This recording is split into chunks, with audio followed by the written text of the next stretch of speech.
So I wanted to take a moment to remind you guys that even though we had an election where the far right kind of got routed, Democrats did way better than most people expected, our system is still comically broken, okay? So this is a report from Americans for Tax Fairness. And they say, new analysis finds that the 465 billionaires had pumped $881 million into the 2022 federal midterm elections by October. That's 27 times more than they contributed before Citizens United was decided. 27 times more. By the time this cycle is over, their donations could climb to $1 billion. So again, 465 billionaires. Look at this chart. In 2010, the Citizens United decision dropped in 2010. In 2010, the red wave year, $32 million billionaires spent on the election. Fast forward to today, $881 million. So Citizens United was shooting a dead horse. It was basically putting the corruption in our elections on steroids. That's what it was. And so we go from 32 million to 881 million. They say 3/4 of that $881 million is coming from just 20 billionaire households, and 59% of it is going to Republican PACs and candidates. Top donors include Richard and Elizabeth Uihlein, Ken Griffin, Jeffrey Yass, Peter Thiel, and George Soros. So look, this is something I will absolutely, any right-wing voter who might not like me, might not like this show, might not like the candidates I will shake your hand on it right now. If you say, no more George Soros money in elections, I say, deal. No George Soros, no Koch brothers. I will make that deal. Just get the billionaire money out of the system completely. Because fundamentally, this gets in the way of, one man, one vote. Because what you're doing is you're saying, if money is speech, the billionaires have the biggest megaphone. And everybody else is whispering. I mean, are the politicians going to listen to some grandma in Cleveland, or are they going to listen to the person who just signed them a check for millions of dollars, either to their campaign or their PAC or whatever it might be? I think we know the answer to that question. I think we do. And look, again, 59% of this money went to the Republicans. 59%. So still, a lot of it is still going to the Democrats.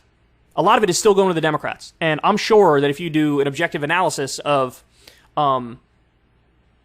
how much the money helped, I'm sure it helped massively in races where, like, if you followed the money, I'm sure it's like over 90% of the time, the candidate who raised the most ended up winning.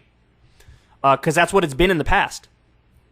Billionaires represent let's see if I can get this right, 0.000002% of the American population, but they're responsible for 7.4% of all political donations so far this cycle. These contributors aren't just drowning out voters' voices. Billionaires betting they're going to make great returns on investment. Billionaires are betting they're going to make great returns on investment. And that's exactly what happened, by the way. So just taking the Uihlein family and Diane Hendricks, these billionaires spent $20 million to get Ron Johnson reelected in 2016. Their influence was rewarded with a special tax break secured by Johnson that saved them $80 million in taxes in 2018 alone. Wow. That is quite a number. Now, by the way, these guys gave Ron Johnson a tremendous amount of money this time around, and it looks like he won. Now, he didn't win by much. He was supposed to win by more, like Mandela Barnes outperformed the polls.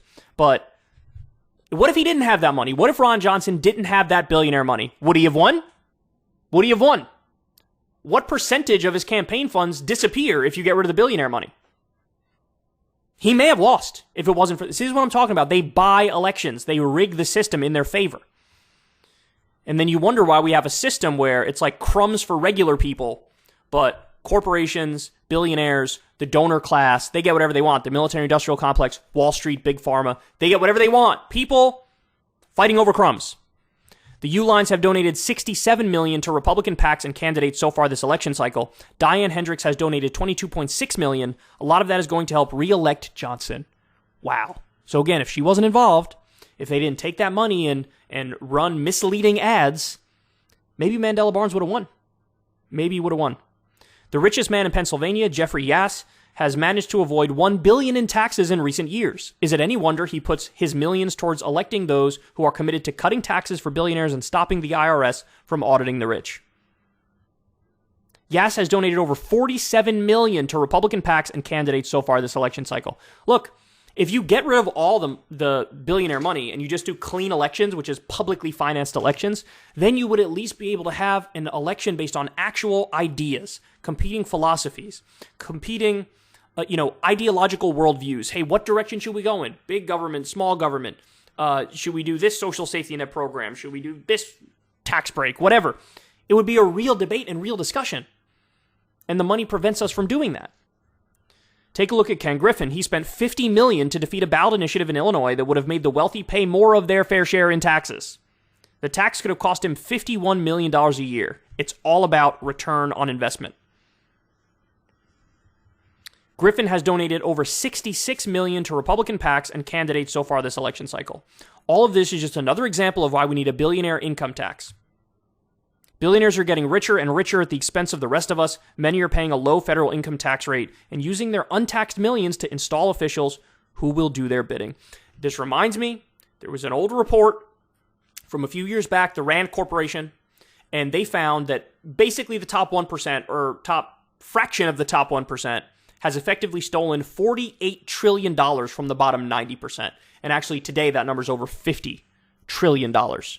If you just keep the pay disparity, the pay ratio the same, the wealth ratio the same in the post-World War II period until today, if you just kept it the same, every American would have an extra $1,166 every month in their bank account.